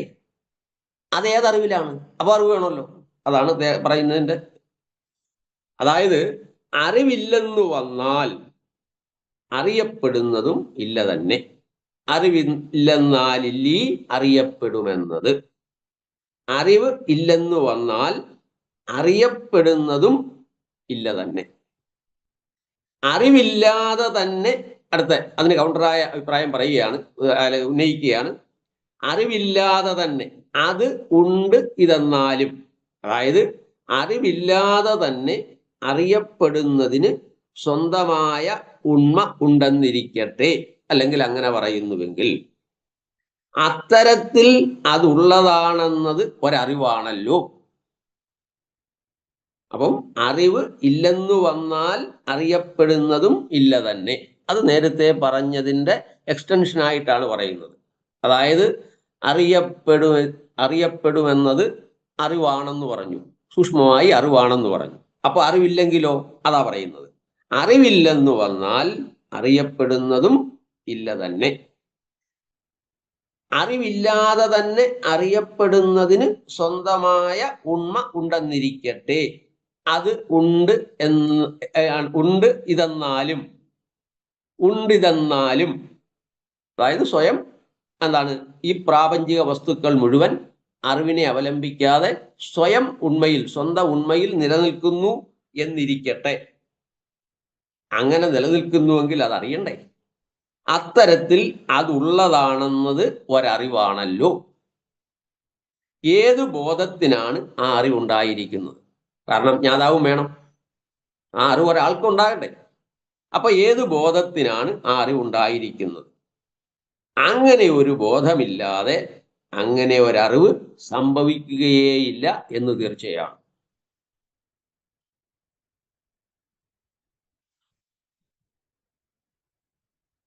അറിവില്ലെന്നാലില്ലീ അറിയപ്പെടുമെന്നതുണ്ടിതെന്നാലും, അറിവൊന്നില്ലെന്നാലീ അറിവേതറിവിന്നതില്ലറിഞ്ഞിടാം. അതിന്റെ സാരമായി വരുന്ന കാര്യം ഒന്നുകൂടെ പറയാം, എന്നിട്ട് നമ്മൾ അതിന്റെ സൂക്ഷ്മത്തിലേക്ക് കിടക്കാം. അറിവില്ലെന്നു വന്നാൽ അറിയപ്പെടുന്നതുമില്ല തന്നെ. അപ്പോ ആ ഒരു സ്റ്റേറ്റ്മെന്റിന് എതിരായ ഒരു പ്രസ്താവന നടത്തുകയാണ്. അറിവില്ലാതെ തന്നെ അറിയപ്പെടുന്നതിന് സ്വന്തമായ ഉണ്മ ഉണ്ട് എന്നൊരു കൂട്ടർ പറയുന്നുവെന്നിരിക്കട്ടെ. അപ്പോൾ അതിന് മറുപടിയായിട്ട് പറയുകയാണ്, അത്തരത്തിൽ അതുള്ളതാണെന്നത് ഒരറിവാണല്ലോ. അപ്പോൾ ചോദിക്കുകയാണ്, ഏത് ബോധത്തിനാണ് ആ അറിവുണ്ടായ? അങ്ങനെ വെച്ചാൽ അറിവുണ്ടെങ്കിലേ പറയാൻ പറ്റൂ, അല്ല ഉണ്ടെന്ന് ഇപ്പൊ പറഞ്ഞാൽ മതിയോ? അറിയണ്ടേ? അതാണ്. അപ്പോൾ ഏത് ബോധത്തിനാണ് ആ അറിവുണ്ടായിരിക്കുന്നത് എന്നുവെച്ചാൽ, ആ അറിവ് എന്നുവെച്ചാൽ ഒരു വസ്തു സ്വയം ഉണ്മയാണെന്നുള്ള അറിവ് ആർക്കാണ് ഉണ്ടാകുന്നത്? അങ്ങനെ ഒന്നില്ലെങ്കിൽ, അങ്ങനെ ഒരു ബോധമില്ലാതെ അങ്ങനെ ഒന്ന് സംഭവിക്കുകയേയില്ല എന്ന് തീർച്ചയാണ്. അതായത് ആദ്യം പറഞ്ഞത് എന്താണ്? അറിവിന് മാത്രമേ ഉണ്മയുള്ളൂ, അറിവിന് മാത്രമേ ഉണ്മയുള്ളൂ. മറ്റുള്ളവയുടെ ഉണ്മയെല്ലാം വാസ്തവത്തിൽ അറിവിന്റെ ഉണ്മ പ്രതിഫലിച്ചത് മാത്രമാണ്. ഇതാണല്ലോ ആദ്യമേ പറഞ്ഞത്. അറിയപ്പെടും ഇത് വേറല്ല, അറിവായിടും. ഇതാണ് തീസിസ് ആയിട്ട് അവതരിപ്പിക്കുന്നത്. അപ്പോൾ അറിവിന് മാത്രമാണ് സ്വപ്രകാശത ഉള്ളത്, സ്വയം പ്രകാശിക്കുവാനുള്ളത്, കഴിവുള്ളത് അറിവിന് മാത്രമാണ്. തസ്യ ഭാസാ സർവമിതം വിഭാതി. ആ അറിവിന്റെ ഭാസസിലാണ്, പ്രകാശാത്മകതയിലാണ് സ്വയം ഉണ്മയില്ലാത്ത സകലതും പ്രകാശിക്കുന്നത്. അതാണ് പറഞ്ഞത്. അറിവിന് മാത്രമേ ഉണ്മയുള്ളൂ. മറ്റുള്ളവയുടെ ഉണ്മയെല്ലാം വാസ്തവത്തിൽ അറിവിന്റെ ഉണ്മ പ്രതിഫലിച്ചത് മാത്രമാണ്. അറിവിന്റെ ഉണ്മ പ്രതിഫലിക്കുന്നത് കൊണ്ടാണ് അതൊക്കെ അറിയപ്പെടുന്നതായിരുന്നു. സൂക്ഷ്മം ആലോചിക്കുമ്പോൾ കേവലം അറിവ് തന്നെ. ഇതാ പറഞ്ഞു. ഇതാണ് കഴിഞ്ഞ ശ്ലോകത്തിന്റെ സാരമായി നാം കണ്ടത്. അപ്പോ പറയുകയാണ്, എന്നാൽ അറിവില്ല എന്ന് വന്നാൽ എന്തായിരിക്കും സ്ഥിതി? അപ്പം എല്ലാത്തിനും സർവപ്രകാശകമായിരിക്കുന്ന ഒരറിവ്, ആ അറിവാണ് മറ്റെല്ലാത്തിനെയും പ്രകാശിപ്പിക്കുന്നത്. അങ്ങനെ സർവപ്രകാശകമായി നാം കരുതുന്നതായ ഒരറിവുണ്ടല്ലോ, ആ അറിവില്ലെന്ന് വന്നാൽ എന്തായിരിക്കും സ്ഥിതി? അതാണ്. അറിവില്ല എന്ന് വന്നാൽ എന്തായിരിക്കും സ്ഥിതി? അപ്പൊ പറയുകയാണ്, അറിഞ്ഞാലും കൊള്ളാം, അറിഞ്ഞില്ലേലും കൊള്ളാം. അറിവില്ലാതെ തന്നെ അറിയപ്പെടുന്നതുണ്ട് എന്ന് വന്നാൽ, അറിവില്ലാതെ തന്നെ അറിയപ്പെടുന്നതായ ഈ ഘടപടാദികളായിരിക്കുന്ന, ഈ പ്രപഞ്ചാത്മകമായിരിക്കുന്ന സകലതും ഉണ്ട് എന്ന് വന്നാൽ എന്തായിരിക്കും സ്ഥിതി? ഈ ഒരു വിഷയത്തെക്കുറിച്ചാണ് ഈ രണ്ടാമത്തെ ശ്ലോകത്തിൽ ആലോചിക്കുന്നത്. അതിന് മറുപടിയായിട്ടാണ് പറയുന്നത്. ഇതാണ് ഈ രണ്ടാമത്തെ ശ്ലോകത്തിൽ പരിശോധിക്കുന്നത്. അതായത് അറിവ് എല്ലാം അറിയപ്പെടുന്നുണ്ടോ? നമ്മൾ എല്ലാത്തിനെയും അറിയുന്നുണ്ടോ? നമുക്കറിയാവുന്ന വസ്തുക്കളുമുണ്ട്, അറിവില്ലാത്ത വസ്തുക്കളുമുണ്ട്, അറിയാത്ത വസ്തുക്കളുമുണ്ട്. നമ്മൾ ഈ കാണുന്ന പ്രപഞ്ചത്തെ, ഈ പ്രപഞ്ചം ഉണ്ടെന്ന് പറയുന്നു, എത്ര അറിഞ്ഞിട്ടാണ് പറയുന്നത്? എല്ലാം അറിഞ്ഞിട്ടാണോ ഈ പ്രപഞ്ചം ഉണ്ടെന്ന് പറയുന്നത്? നമ്മൾ ഇവിടെ നിന്ന് കണ്ടിട്ട് ഈ പ്രപഞ്ചത്തെ മൊത്തം കണ്ടിട്ടാണോ പ്രപഞ്ചം ഉണ്ടെന്ന് പറയുന്നത്? അല്ല. അപ്പൊ എത്രയാ നമ്മൾ അറിയുന്നത്? വളരെ കുറച്ചേ അറിയുന്നുള്ളൂ. പക്ഷെ അറിയാത്തത് നമ്മൾ ഉണ്ടെന്ന് പറയുന്നില്ലേ? അത് നമ്മൾ അറിഞ്ഞിട്ടാണോ പറയുന്നത്? അപ്പൊ അറിയാത്ത വസ്തുക്കളും ഇല്ലേ? അറിവില്ലാതെ, നമ്മുടെ അറിവിൽപ്പെടാത്ത വസ്തുക്കൾ ഉണ്ടെന്ന് പറയുന്നുണ്ടല്ലോ. അതാണ് ആലോചിക്കുന്നത്. നമുക്ക് നേരിട്ട് അറിയാവുന്നത് വളരെ കുറച്ചാണ്. കാരണം നമ്മളുടെ പഞ്ചേന്ദ്രിയങ്ങളെ എടുത്തു കഴിഞ്ഞാൽ എത്ര ദൂരം നമുക്ക് കാണാൻ കഴിയും? എത്ര ദൂരത്തിലുള്ള ശബ്ദം നമുക്ക് കേൾക്കാൻ കഴിയും? വളരെ കുറച്ചേ ഉള്ളൂ. പ്രപഞ്ചം എന്ന ആകാശത്തെ, തലത്തെ എടുത്തുകൊണ്ട് നമ്മൾ നോക്കിയാൽ ജ്ഞാതാവായിരിക്കുന്ന എനിക്ക് എൻ്റെ അറിവിന് വിഷയീഭവിക്കുന്നത് വളരെ കുറച്ച് മാത്രമാണ്. എൻ്റെ കാഴ്ചയ്ക്ക് വിഷയീഭവിക്കുന്നത് വളരെ കുറച്ച് ദൂരമേ. നമ്മുടെ ഏത് ഇന്ദ്രിയങ്ങളുടെ പരിമിതിയാണ്? ഇന്ദ്രിയങ്ങൾക്ക് വളരെ കുറച്ച് മാത്രമേ എന്നുവെച്ചാൽ വളരെ പരിമിതമായ ശക്തിയേ ഉള്ളൂ. വളരെ കുറച്ചേ കാണാൻ കഴിയും. എത്ര ദൂരം കാണാൻ കഴിയും? എത്ര ദൂരെയുള്ള ശബ്ദം കേൾക്കാൻ കഴിയും? ഇനി ഘ്രാണേന്ദ്രിയത്തിന്റെ സ്ഥിതി എന്താണ്? ഘ്രാണേന്ദ്രിയത്തിൽ ഒരു വസ്തു കൊണ്ടുവന്ന് നമ്മളെ തലയിൽ വെച്ചാൽ നമ്മൾ ഘ്രാണേന്ദ്രിയം അറിയത്തില്ല. അതിന്റെ എന്താണ്, ഘ്രാണേന്ദ്രിയത്തിന്റെ അടുത്തെത്തിയെങ്കിൽ മാത്രമേ നമുക്ക് ഗന്ധത്തെ തിരിച്ചറിയാൻ പറ്റൂ. അതുപോലെ ഓരോ ഇന്ദ്രിയങ്ങളുടെയും പരിമിതിയെ നോക്കിക്കഴിഞ്ഞാൽ ഈ പ്രപഞ്ചം മുഴുവൻ ഉണ്ടെന്ന് കണ്ടിട്ടാണോ നമ്മൾ ഉണ്ടെന്ന് പറയുന്നത്? നിങ്ങൾ പറഞ്ഞ് അറിവിലിരിക്കുന്നു എന്നാണ്. അറിവിലിരിക്കുന്നെങ്കിൽ ഇതെല്ലാം അറിയണ്ടേ? അറിയുന്നില്ലല്ലോ. അപ്പൊ അറിയാത്ത വസ്തുക്കളുണ്ടല്ലോ, പക്ഷെ അതുകൊണ്ടെന്ന് പറയുന്നുണ്ടല്ലോ. അപ്പൊ അതിന്റെ ഉണ്മ എങ്ങനെയാണ്? ഇതാണ് പരിചാലോചിക്കുന്നത്. ഇതിനെ വെച്ചുകൊണ്ടാണ് നമുക്ക് നേരിട്ട് അറിയാവുന്നത് വളരെ കുറച്ചാണ്, അറിഞ്ഞുകൂടാത്തതാണ് അധികവും. ആത്മാവിനെ കുറിച്ച് പറയും, പാദോസ്യ സർവാഭൂതാനി ത്രിപാദസ്യ അമൃതം ദിവി. ചതുഷ്പാത്തെന്ന് മണ്ഡൂക്യത്തിൽ പറയുമ്പോൾ പാദോസ്യ സർവാഭൂതാനി, മണ്ഡൂക്യത്തിലെ ആ ചതുഷ്പാത്ത് 4 പാദങ്ങളോട് കൂടിയതാണ് ആത്മാവ് എന്ന് പറയുന്നത്, നമ്മുടെ അനുഭവീയ തലത്തെ വെച്ചുകൊണ്ട്. അപ്പോ ഇത് മൊത്തം ആത്മാവിന്റെ പ്രാഭവത്തെ പറയാനാ പറയുന്നത്. അപ്പോൾ ഇത് മുഴുവൻ നിങ്ങൾ കണക്കാക്കിയാൽ ഒരു പാദമേ വരും, 4ൽ 1 പോലും വരുന്നു. ബാക്കി 3 അത് ഇതിനപ്പുറമാണ്. ഇപ്പൊ സർവങ്കല്ലിതം ആത്മാ എന്നൊക്കെ പറയുന്നത് പോലെ ഈ സർവത്തിൽ പെടുന്നത്, സത്യത്തിൽ പറയുന്നത്, അനുഭവിക തലത്തിൽ പറയുന്നത് 4ൽ 1 പോലുമില്ല. ബാക്കി 3 അതിനപ്പുറമാണ്. ബാക്കി 3 തലങ്ങളും അതിനപ്പുറം നിൽക്കുന്നതാണ്. പാദോസ്യ സർവാഭൂതാനി ത്രിപാദസ്യ അമൃതം ദിവി എന്ന് വെച്ചാൽ ആത്മാവിന്റെ പ്രാഭവത്തെ പറയാൻ വേണ്ടി പറയുന്നത് പോലെ ഇവിടെ നമ്മൾ അറിവിനെ പറയുമ്പോൾ, ഈ പ്രപഞ്ചത്തിനെ പറയുമ്പോൾ നമ്മുടെ അറിവിൽ പെടുന്നത് വളരെ ചുരുക്കം മാത്രമാണ്. ബാക്കി നമ്മുടെ അറിവിന് പുറത്താണ്. പക്ഷെ അത് നിലനിൽക്കുന്നില്ലേ? ഈ ലോകത്തെ ഞാൻ അറിയുന്നു എന്ന് പറയുമ്പോൾ ലോകം മൊത്തം കണ്ടിട്ടാണോ നമ്മൾ അറിയുന്നു എന്ന് പറയുന്നത്? അല്ല. നമ്മുടെ അറിവിന് വിഷയീഭവിപ്പിച്ചിട്ടാണോ? അല്ല. അപ്പൊ നമുക്ക് നേരിട്ട് അറിയാവുന്നത് വളരെ കുറച്ചാണ്. അത് നമ്മളുടെ ഇന്ദ്രിയങ്ങളുടെ പരിമിതിയാണ്. അറിഞ്ഞുകൂടാത്തതാണ് അധികവും. നമുക്കറിയാത്തതാണ് അധികം. പ്രപഞ്ചത്തിന്റെ എന്താണ് 99% എന്ന് വേണേൽ പറയാം. അത്രമാത്രം. വാസ്തവത്തിൽ ഉള്ളതിൻ്റെ എത്രയോ ചെറിയൊരംശം മാത്രമേ നമ്മൾ അറിയുന്നുള്ളൂ. ബാക്കിയെല്ലാം നമ്മുടെ അറിവിന്റെ വ്യാപ്തിക്ക് പുറത്ത് കിടക്കുകയാണ്. ബാക്കി സകലതും നമ്മുടെ അറിവിന്റെ വ്യാപ്തിക്ക്, അതായത് എത്ര അറിയാൻ പറ്റുമോ ആ അറിവിന്റെ, നമ്മുടെ പഞ്ചേന്ദ്രിയങ്ങളിലൂടെ നാം അറിയുന്ന അതിന്റെ വ്യാപ്തിക്ക് പുറത്താണ്. അപ്പോൾ നമ്മൾ ചോദിക്കുകയാണ്, നമ്മൾ അറിയാത്തത് കൊണ്ട് അതൊക്കെ അസത്യമാണെന്ന് വരുമോ? നമ്മൾ അറിയാത്തില്ല, അതുകൊണ്ട് അതൊന്നും ഇല്ലെന്ന് പറയാൻ പറ്റുമോ? നമ്മൾ അറിയാത്തത് കൊണ്ട് അതൊക്കെ അസത്യമാണെന്ന് വരികയില്ലല്ലോ. അപ്പൊ എന്താണ്? അറിഞ്ഞാലും അറിഞ്ഞില്ലെങ്കിലും ഉള്ളത് അവിടെ തന്നെ ഉണ്ടായിരിക്കും. നിങ്ങൾ അറിഞ്ഞാലും കൊള്ളാം, അറിഞ്ഞില്ലെങ്കിലും കൊള്ളാം, ഉള്ളത് അവിടെ തന്നെ ഉണ്ടായിരിക്കും.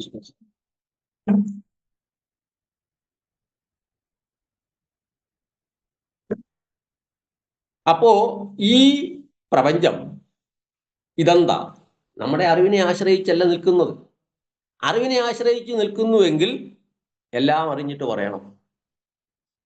അറിയാത്തതിനെക്കുറിച്ച് അറിവിനെ ആശ്രയിച്ച് നിൽക്കുന്നു, അല്ല അറിവാണ് എന്ന് പറയാൻ പറ്റുമോ? ഇതാണ് അവിടെ പൂർവപക്ഷം പറയുന്നത്.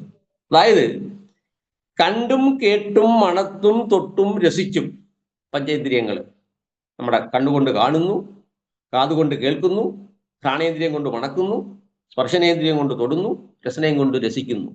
ഇങ്ങനെ പഞ്ചേന്ദ്രിയങ്ങളിലൂടെ നാം അറിയുന്ന, കണ്ടും കേട്ടും മണത്തും തൊട്ടും രസിച്ചും, അതുപോലെ നമ്മളുടെ മനസ്സുകൊണ്ട് സങ്കല്പിക്കുന്നു, ബുദ്ധി കൊണ്ട് ചിന്തിക്കുന്നു. സങ്കല്പിച്ചും ചിന്തിച്ചും രണ്ടുമുണ്ട്, അന്തരിന്ദ്രിയവും ജ്ഞാനേന്ദ്രിയങ്ങളിലെ. അപ്പോ പഞ്ചജ്ഞാനേന്ദ്രിയങ്ങളെ കൊണ്ടും മനസ്സുകൊണ്ടും ബുദ്ധി കൊണ്ടും നിങ്ങൾ നിർണയിക്കുന്നതായ അറിയാവുന്നതൊക്കെ ഉണ്ടെന്നുള്ളതിൽ നമുക്ക് സംശയമില്ല. കാരണം ഇതെല്ലാം ഇന്ദ്രിയഗ്രാഹ്യമായതുകൊണ്ട് നമുക്ക് പറയാം. മനസ്സുകൊണ്ട് ഭാവന ചെയ്തു പറയാം, ബുദ്ധി കൊണ്ട് നിർണയിച്ചു പറയാം. അതൊക്കെ ശരി. അതെല്ലാം ഉണ്ടെന്നുള്ളത് നമ്മുടെ അനുഭവമാണ്. ശരി. അനുഭവങ്ങളെല്ലാം അറിവാണ്. അനുഭവം അറിവാണ്. അനുഭവവും അറിവും തമ്മിലുള്ള ഒരു ചെറിയ വ്യത്യാസം എന്ന് പറയുന്നത്, ഈ അറിവ് വ്യക്തമായിക്കൊള്ളണമെന്നില്ല. ആകണമെങ്കിൽ അത് വ്യക്തമാണ്, വ്യക്തീഭവിക്കും. അതായത് അവ്യക്തമായ അറിവ് വ്യക്തമായി തീരുന്നതാണ് അനുഭവം.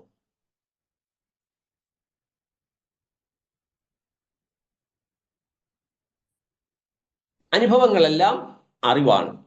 കാരണം അവ്യക്തമായ അറിവിന്റെ വ്യക്തീഭവിക്കലാണ് അനുഭവം എന്നുള്ളത് കൊണ്ട് എല്ലാ അനുഭവങ്ങളും അറിവാണ്. എന്നുവെച്ചാൽ ഈ പ്രപഞ്ചാനുഭവം മുഴുവൻ നമുക്ക് അറിവാണ്. അപ്പോൾ അറിവിലാണ് അതെല്ലാം ഉള്ളത്. അറിവിന്റെ രൂപഭേദങ്ങൾ എന്ന നിലയിലാണ് അതെല്ലാം ഉള്ളത്. എന്നുവെച്ചാൽ നമ്മൾ തൊട്ട് മുമ്പ് പറഞ്ഞതിന്റെ എന്താണ് മറുപടി എന്ന നിലയ്ക്ക് അതിനെ വിശദീകരിക്കാൻ ശ്രമിക്കുകയാണ്.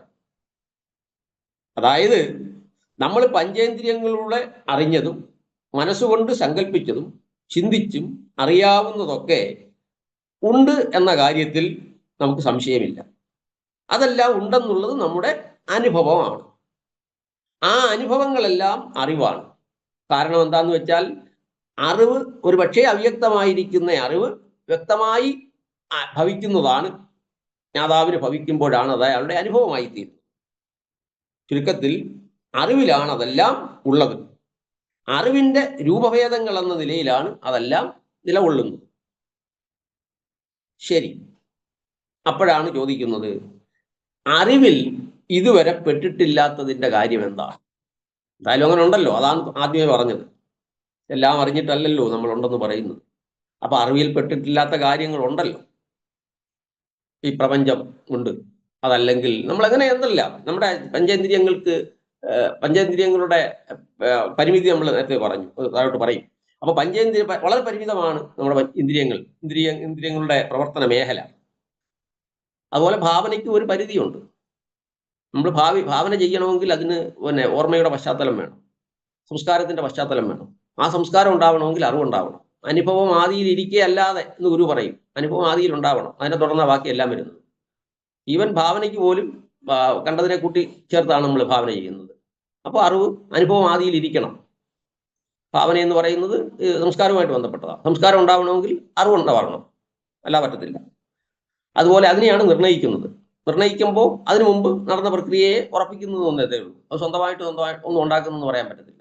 അപ്പൊ നോക്കൂ, നമ്മുടെ മനസ്സായാലും ബുദ്ധിയായാലും പഞ്ചജ്ഞാനേന്ദ്രിയങ്ങളായാലും പ്രവർത്തിക്കുന്ന മേഖല പരിമിതമാണ്. അതെല്ലാം അങ്ങനെയുള്ള വസ്തുക്കളെല്ലാം അവയ്ക്കുടെ പരിധിയിൽ വരുന്ന വസ്തുക്കളെല്ലാം എന്താണ് ഉണ്ട്, നമുക്ക് ഭിന്നാഭിപ്രായമില്ല. പക്ഷേ നേരത്തെ നമ്മൾ കണ്ട പ്രകാരത്തിൽ ഈ പ്രപഞ്ചമുണ്ട് എന്ന് നമ്മൾ പ്രസ്താവിക്കുകയാണ്. എല്ലാം നേരിട്ട് കണ്ടിട്ടാണോ?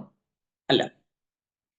അപ്പം ചോദിക്കുകയാണ്, അറിവിൽ ഇതുവരെ പെട്ടിട്ടില്ലാത്തതിന്റെ കാര്യമോ? നിങ്ങളെല്ലാം പറഞ്ഞത് എല്ലാ അറിവിലാണെന്നാണ്. അതാണല്ലോ ആദ്യം പ്രസ്താവിച്ചത്. അറിവിൽ ഇതുവരെ പെട്ടിട്ടില്ലാത്തതിന്റെ കാര്യം എന്താണ്? അതിന് സ്വന്തമായി നിലനിൽപ്പില്ല, അതില്ലെന്നാണോ?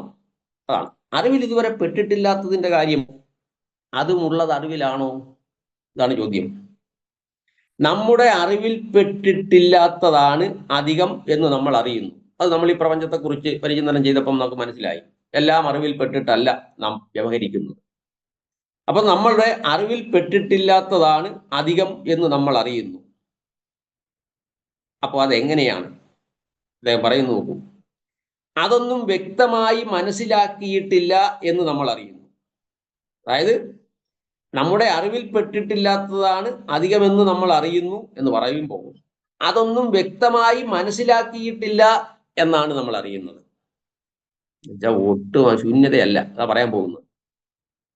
അറിയുക എന്ന ക്രിയ നമ്മിൽ നടക്കുന്നത് കൊണ്ടാണല്ലോ നമ്മൾ എങ്ങനെ വസ്തുക്കളെ രണ്ടായി തിരിക്കുന്നത്. ഇതറിയാവുന്നത്, ഇത് അറിഞ്ഞിട്ടില്ലാത്തത് എന്ന് രണ്ടായി നമ്മൾ തിരിക്കുന്നു എന്നറിയട്ടെ. നമ്മൾ വസ്തുക്കളെ അങ്ങനെയാണല്ലോ ഇപ്പൊ തൊട്ട് മുമ്പ് പറഞ്ഞ് അറിയാത്ത വസ്തു നിലനിൽക്കുന്നു എന്ന വാദഗതിക്ക് ഉദ്ബലകമായി പറഞ്ഞത് അറിയാത്ത വസ്തുക്കൾ നിൽക്കുന്നു, അത് അറിവിലല്ലല്ലോ. അപ്പൊ എല്ലാം അറിവാണെന്ന് എങ്ങനെ പറയുമെന്ന് ചോദിച്ചപ്പോ അതിനെ സൂക്ഷ്മ നിരീക്ഷണം നടത്തിയിട്ട് പറയുകയാണ്, ശരി, അപ്പൊ വസ്തുക്കളെ രണ്ടായി തിരിക്കാം. അറിയപ്പെട്ടതും അറിഞ്ഞിട്ടില്ലാത്തതും, അല്ലെങ്കിൽ അറിഞ്ഞതും അറിയപ്പെടാത്തതും, അറിയപ്പെട്ടിട്ടില്ലാത്തതും. പക്ഷേ ഇത് രണ്ടിലും അറിവ് വ്യാപരിക്കണം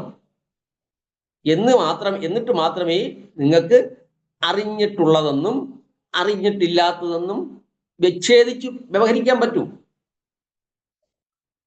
അതാണ് പറയുന്നത്. നോക്കൂ, അറിയുക എന്ന ക്രിയ നമ്മിൽ നടക്കുന്നത് കൊണ്ടാണല്ലോ, ജ്ഞാനക്രിയ നമ്മിൽ നടക്കുമ്പോഴാണ് ഇതറിയാവുന്നത് അത് അറിഞ്ഞിട്ടില്ലാത്തത് എന്ന് നമ്മൾ വകതിരിക്കുന്നത്. അപ്പോൾ ആ വകതിരിവ് നടത്തുന്നത് ആരാണ്? നമ്മുടെ അറിവ് തന്നെയല്ലേ ആ വകതിരിവ് നടത്തുന്നത്. അറിഞ്ഞിട്ടില്ലാത്തതെന്ന് വകതിരിക്കുന്നതും അറിഞ്ഞതെന്ന് വകതിരിക്കുന്നതും നമ്മുടെ അറിവല്ലേ. അപ്പൊ അറിവ് വ്യാപരിക്കണ്ടേ? അറിവ് അറിഞ്ഞിട്ടില്ലാത്തതിലും വ്യാപരിക്കണ്ടേ? ഏതെങ്കിലും തരത്തിൽ ചോദിക്കുന്നത്. അറിയുക എന്ന ക്രിയ നടത്തുന്ന ഒരു ബോധം ഇല്ലെന്നിരിക്കട്ടെ, ആ ഒരു ഓപ്ഷൻ എടുത്തുകൊണ്ടാണ് പറഞ്ഞത്. അറിയുക എന്ന ക്രിയ നടത്തുന്നതായ ഒരു ബോധം ഇല്ലെന്നിരിക്കട്ടെ, അപ്പോൾ ഈ വ്യവഹാരം സാധ്യമല്ല. ഏത് വ്യവഹാരം? ഇതറിയാവുന്നത് അതറിഞ്ഞിട്ടില്ലാത്തത് എന്ന് വ്യവഹരിക്കുക സാധ്യമല്ല, എന്ന വ്യവഹാരം സംഭവിക്കുകയില്ല എന്ന് പറയാൻ കഴിയുകയില്ല.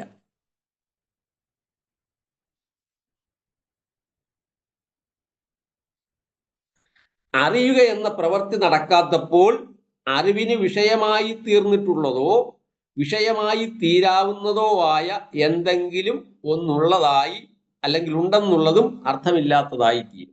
നമ്മളൊന്ന് വെച്ചാൽ ഇതൊക്കെ ഈ ഒരു വഴിയിലേ ഇത് പറയാൻ പറ്റുന്നുള്ളൂ. അപ്പോൾ ഒന്നുകൂടെ ഞാൻ ആ ഭാഗം പറയാം. അതായത് ഇവിടെ പറഞ്ഞുകൊണ്ട് വന്നത് ഇതന്താസ്പദമായിരിക്കുന്ന സകലതും സൂക്ഷ്മമാലോചിക്കുമ്പോൾ അറിവാണ്. അപ്പോ അറിവില്ലെന്ന് വന്നാൽ എന്താണ് സ്ഥിതി? അറിവില്ലെങ്കിൽ ഈ അറിയപ്പെടുന്നതുമില്ല എന്നതിൻ്റെ ആദ്യത്തെ ശ്ലോകത്തിൻ്റെ അടിസ്ഥാനത്തിൽ രണ്ടാമത്തെ ശ്ലോകത്തിൽ ആ ഒരു ആർഗ്യുമെന്റ് മുന്നോട്ട് വെച്ചു. അപ്പോഴാണ് അതിന് കൗണ്ടറായിട്ട് പറഞ്ഞത്, അങ്ങനെ അറിവില്ലെങ്കിലും വസ്തുക്കൾ സ്വതന്ത്രമായി നിൽക്കാവുന്നതാണ്. അറിവിന്മേലാണ് അല്ലെങ്കിൽ അറിയപ്പെടുന്നത് കൊണ്ടാണ് വസ്തുക്കൾ ഉള്ളത്, ഈ പ്രപഞ്ചം ഉള്ളത് എന്ന് പറയാൻ കഴിയില്ല. ഇതാണ് അതിനെ കൗണ്ടറായിട്ട് സ്വതന്ത്രമായി ഭൗതികവാദികൾ പറയുന്നതാണ്. സ്വതന്ത്രമായി ഈ പ്രപഞ്ചം നിൽക്കുന്നത്, നിങ്ങൾ അറിഞ്ഞാലും കൊള്ളാം അറിഞ്ഞില്ലെങ്കിലും കൊള്ളാം, ഈ പ്രപഞ്ചം സ്വതന്ത്രമായി നിൽക്കുന്നു എന്ന് പറയാൻ പറ്റുമോ? ആ ഒരു അല്ലെങ്കിൽ നിൽക്കുന്നു എന്നതിനെ ആസ്പദമാക്കിയാണ് ഇവിടെ പരിചിന്തനം ചെയ്യുന്നത്.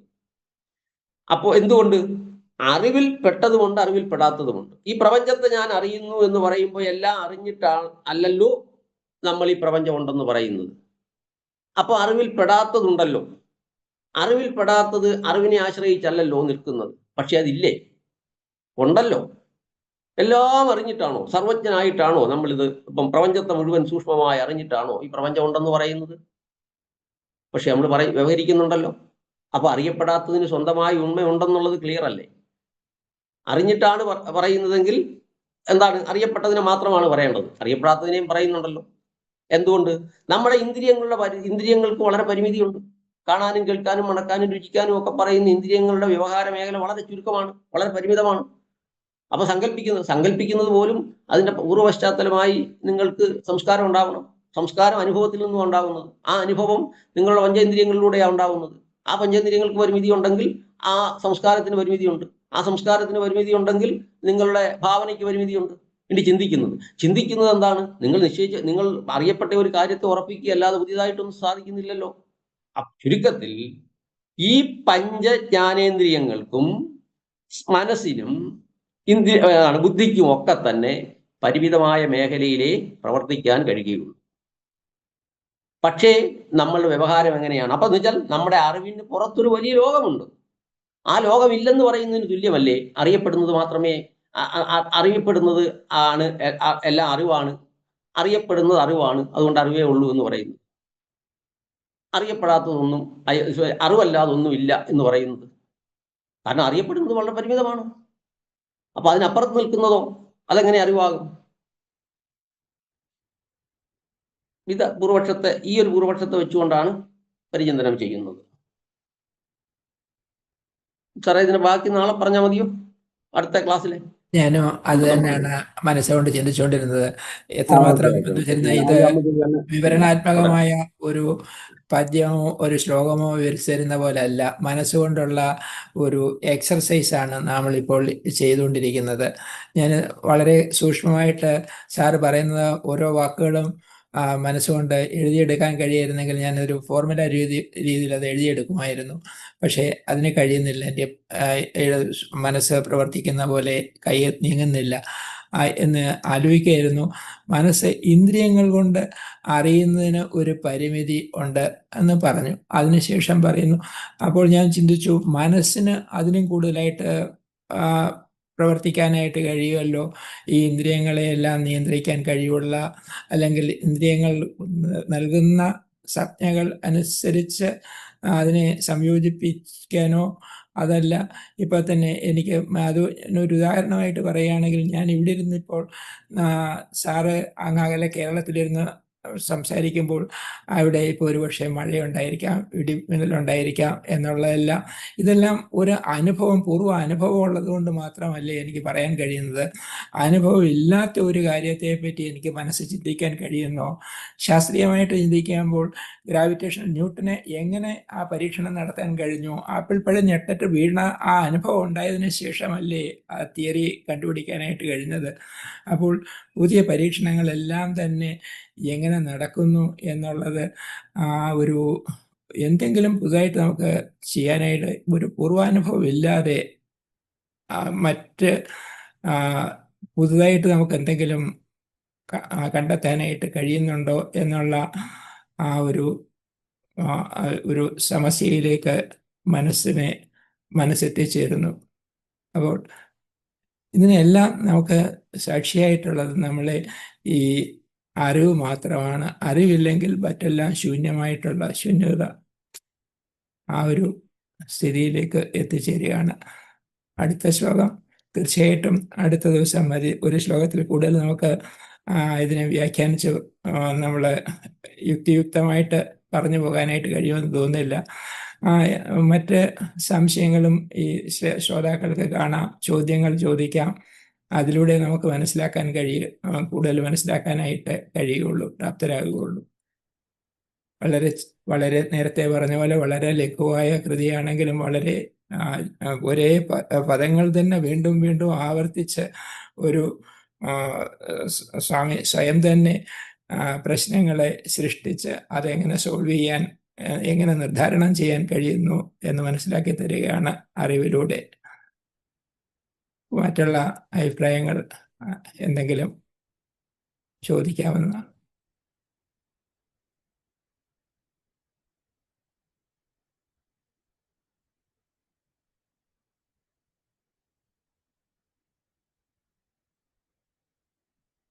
ഇല്ല എന്ന് മനസ്സിലാക്കാം സർ. അപ്പോൾ നമുക്ക് ഇന്നത്തെ ഈ പ്രഭാഷണം ഇവിടെ നമുക്ക് പൂർണ്ണമാക്കാം. അടുത്ത ആഴ്ച മൂന്നാമത്തെ പദ്യം നമുക്ക് അടുത്ത ആഴ്ച അതിനെപ്പറ്റി നമ്മളുടെ സാറിൻ്റെ നമുക്ക് വ്യാഖ്യാനിച്ച് മനസ്സിലാക്കാൻ ഇടയാകട്ടെ എന്നുള്ള ഇത് പ്രാർത്ഥനയോട് നമുക്ക് പ്രാർത്ഥന ചൊല്ലാൻ. ദൈവമേ കാത്തുകൊൾകങ്ങ്, കൈവിടാതിങ്ങു ഞങ്ങളെ. നാവികൻ നീ ഭവാബ്ധിക്കോരാവിവൻ തോണി നിൻ പദം.